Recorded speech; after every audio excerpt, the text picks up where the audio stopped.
అందరికీ నమస్కారం అండి. ముందుగా మా ఈవెంట్ని గ్రేస్ చేయడానికి వచ్చిన నా అన్న మంచు మనోజ్ గారికి, మంచు మనోజ్ గారికి థ్యాంక్ యూ సో మచ్ అన్న. It means a lot. Thank you అన్న. అండ్ ఇక్కడికి వచ్చేసిన మీడియా వాళ్ళందరికీ కూడా థ్యాంక్ యూ సో మచ్ అండి. నేను ఈరోజు ఈ స్టేజ్ మీద ఇక్కడ నించొని మాట్లాడుతున్నానంటే దానికి ఒక 5 కారణాలు ఉన్నాయండి.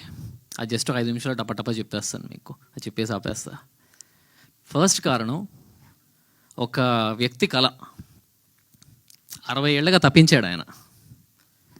30 ఏళ్ళు ఆయన అవుదాం అనుకున్నాడు, కాలేకపోయాడు. ఆ తర్వాత ఇంకో 30 ఏళ్ళు ఎక్కడికి వెళ్ళినా నా కొడుకుని యాక్టర్ని చేస్తా అని తిరిగేవాడు. తదాస్తు దేవులు విన్నారేమో. హోప్ఫుల్లీ అయ్యానని అనుకుంటున్నా. అక్కడ ఆడియన్స్లో కూర్చొని చూస్తున్నారు మా నాన్న అక్కడ. థ్యాంక్ యూ నాన్న ఫర్ బిలీవింగ్ ఇన్ మీ. ఇంకా రెండో కారణం వస్తే, అందరు చెప్తున్నట్టు ఒక 2 years కష్టం అందరం పడ్డామండి. నేను ఒక్కడిని కాదు, ప్రతి ఒక్కరు పడుతూనే ఉన్నాం.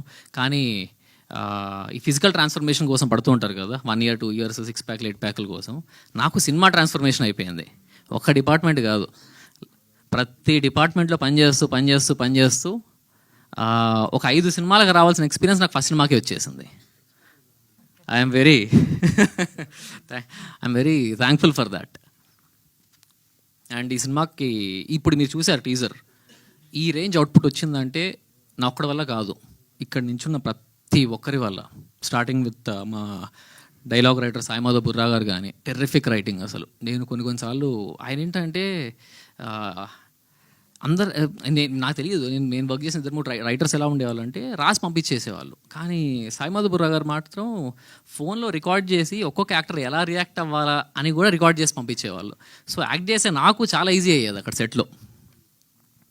అండ్ ఇంకొస్తే మా మ్యూజిక్ డైరెక్టర్ వేక్ సాగర్ గారు టెర్రిఫిక్ మ్యూజిక్ ఇచ్చారు. You'll get to know. తొందరలో సాంగ్స్ అన్ని రిలీజ్ చేయడం స్టార్ట్ చేస్తాము. మా డిఓపి గారు సిద్ధార్థ్ గారు కానీ ఎక్స్ట్రాడినరీ విజువల్స్. తొందరలో ఎక్కడికో వెళ్ళబోతున్నారు మీరు, నో డౌట్ దానిలో. ఇంకా యాక్టర్స్కి వస్తే శివాజీ రాజా గారు కానివ్వండి, హర్ష గారు కానివ్వండి, and there lot of other actors who supported very well. మా స్క్రీన్ ప్లే రైటర్ విశ్వజిత్ కానివ్వండి, he has done terrific job, detailed screenplay రాశారు. సో మీ ఇద్దరం ఐఎమ్ MBA గ్రాడ్స్ అక్కడ. సో అప్పటి నుంచి సినిమా పిచ్చి బాగా ఉండేది మాకు. అండ్ మా క్రియేటివ్ టీమ్, ఫణి గారు, జానక్ గారు, so they have put immense effort in to the film అండి. సో వీళ్ళందరూ కలిపితేనే మా సినిమా ఇక్కడ దాకా వచ్చింది. అండ్ ఫైనల్గా మా పెద్ద ఆయన గురించి మాట్లాడాలి, మా చోటకే ప్రసాద్ గారు. నాకు ఈ 2 ఏళ్లలో ఎక్కడ స్ట్రక్ అయినా, ఎక్కడ ఆగినా నేను చేసే ఫస్ట్ కాల్ చోటకే ప్రసాద్. చేయొచ్చన్న, ఏం చేసినా చెప్తారు. అసలు అంటే అసలు ఎడిటర్ అనేవాళ్ళు సెకండ్ డైరెక్టర్ అంటారు. సో ఆయన పర్ఫెక్ట్ ఎగ్జాంపుల్ దానికి. సో ఎడిటింగ్ ఒక్కటే కాదు, స్టోరీ దగ్గర నుంచి సెట్ ప్రాపర్టీస్ ఎట్లా ఉండాలి, ఎలా పెడదాం అక్కడ దగ్గర నుంచి ఫైనల్ ఇప్పుడు మిక్సింగ్ దాకా ప్రతి దాంట్లో ఆయన ఇన్వాల్వ్ అయ్యి కంప్లీట్గా ఇన్పుట్స్ ఇస్తూనే ఉంటారు. Thank you so much sir. It's been an honour working with you. మీరు లేకపోతే ఈ సినిమా ఏమైపోయింది అనిపిస్తుంది నాకు. సో సినిమా తీసేసాం, అందరం కష్టపడి సినిమా తీసాము, ఎక్స్ట్రాడినరీగా వచ్చింది. ఇప్పుడు నెక్స్ట్ ప్రమోషన్ స్టార్ట్ చేయాలి. ఎలా? ఇప్పుడు నా మూడో కారణం వచ్చింది. అప్పుడు నాకు 3 బిగ్ బ్రదర్స్ హెల్ప్ చేయడానికి వచ్చారు. ఫస్ట్గా మా మనోజ్ అన్న, ఐ లవ్ యూ అన్న. ఈ మీరు చేసిన సహాయం ఈరోజు నేను ఎప్పటికీ మర్చిపోలేను కూడా. అంటే ఇండస్ట్రీలో ఎంతోమంది మాటలు చెప్పేస్తుంటారండి, మనకు తెలిసిందే కదా. కానీ మాట ఇచ్చి నిలబెట్టుకునే వాళ్ళు చాలా అరుదు, మనోజ్ అన్నలాగా. థ్యాంక్ యూ అన్న, థ్యాంక్ యూ సో మచ్. ఎందుకంటే ఇక్కడ రాకపోతే ఆయనకు వచ్చేది కూడా ఏమీ లేదు. బట్ మా అందరినీ ఒక కొత్త టాలెంట్ బాగా తీశారు, వచ్చి పక్కా చేయాలి అని చెప్పి, నీకు ఏం కావాలన్నా చెప్పు తమ్ముడు చేసి పెడతాను. నాకు 1.5 year బ్యాక్ కొన్ని అప్పటికో 45 minutes ఫుటేజ్ ఉంటే చూసి అప్పుడు చెప్పారు, అది అయిపోయిన సినిమా, నీకు ఈ సినిమా మటుకు ఏం కావాలన్నా చెప్పు, ఐ విల్ బీ దేర్ అని. నేను ఒక మెసేజ్ పెట్టాను అంతే. ఈ సెట్ డన్ తమ్ముడు, నేను వస్తున్నా.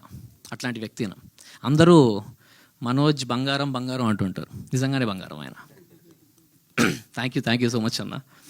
అండ్ నా రెండో అన్న విశ్వక్ అన్న, అడగంగానే అదిరిపోయింది బ్రదర్ టీజర్, నేను తప్పకుండా చేస్తాను, నీకు ఏం కావాలి చెప్పు అంటే మీ వాయిస్ ఓవర్ ఇస్తే బాగుంటుందన్న అని చెప్తే వచ్చి ఇమీడియట్గా ఇచ్చేళ్ళారు. థ్యాంక్ యూ సో మచ్ అన్న for encouraging this new talent. And మూడో వ్యక్తి మా కిరణ్ అబ్బారావు అన్న. మొన్న రీసెంట్ ఒకసారి కలిస్తే ఆయన చెప్పారు, చూసి అసలు ఎందుకు ఆగుతున్నావు నువ్వు, ఇంత బాగా వచ్చింది కదా సినిమా, నువ్వు వెళ్ళిపోవాలి అని చెప్పి ఒక 3 గంటలు కూర్చోబెట్టి నా బ్రెయిన్ వాష్ చేశారు, అసలు ఎలా వెళ్ళాలి, అసలు మార్కెటింగ్ అంటే ఎలా చేయాలి ఏంటి అని. ఆ 3 గంటల మీటింగ్ ఆ రోజు కాకపోయి అంటే నా థాట్ ప్రాసెస్ వేరేలా ఉండేదేమో. ఒక మంచి డైరెక్షన్ నుంచి ముందుకు పంపించారు నాకు. థ్యాంక్ యూ సో మచ్ అన్న. సో ఇది దాని తర్వాత అండ్ ముఖ్యమైన రీజన్ అండి, ఫోర్త్ది, నా 4 producers. They are my Manjummel boys. నేను ఎంత లోతులో పడిపోయినా, ఎక్కడ పడిపోయినా వాళ్ళే వచ్చిన పైకి లేపేది. నా ఫ్రెండ్స్ శాంతను కానివ్వండి, అవినాష్ కానివ్వండి, అవినాష్ పోయిన హీజ్ మై ఫ్రెండ్, అంకిత్ కానివ్వండి, అండ్ మా వెల్విషర్ ఆల్పాటి రాజా గారు, నా పెదనాన్న లాంటి వారు, ఆయన కానివ్వండి, నువ్వు వెళ్ళు, నువ్వు పరిగెత్తు, మీ వెనకాల మేము ఉంటాము అని చెప్పి నన్ను ముందుకు పంపించారు. ఒక ఫియర్లెస్నెస్తో ఈ సినిమా తీసామండి. సినిమా కంప్లీట్ చేసాము, మేము ముందుకు వస్తున్నాము. అండ్ ఐ ప్రామిస్, అరే ఇది కొత్త వాళ్ళు తీసారా, ఈ సినిమా ఈ క్వాలిటీ వచ్చిందా, ఇలాంటి కంటెంట్ తీసారా అని మీరు షాక్ అవుతారు. I promise that. And last ఐదో కారణం, మా సినిమా ఒక 5 కేజీల బంగారం, అంటే దాని రేట్ మా బడ్జెట్ అంత అయిందని. మా బడ్జెట్ అంత అయింది, బట్ ఇట్స్ డీసెంట్ బడ్జెట్లో ఒక బిగ్ స్కేల్, ఒక బిగ్ హార్ట్ ఉన్న ఫిలిం తీసామండి. You will surely love it. And lastly నా వైఫ్కి థ్యాంక్స్ చెప్పుకోవాలి. బికాజ్ అంటే మీ అందరూ తెలిసిందే, ఇల్లు సరిగ్గా లేకపోతే బయటికి వెళ్ళేం పని కూడా చేయలేము మనం. So she has been supporting from last 2 years. నాకు సంపాదన లేకపోయినా నన్ను నా ఇంటిని సాకింది. Thank you so much Shruti for that. And once again ఇక్కడికి వచ్చిన మీడియా మిత్రులకి, సోదరులకి థ్యాంక్ యూ సో మచ్. స్వామి శరణం.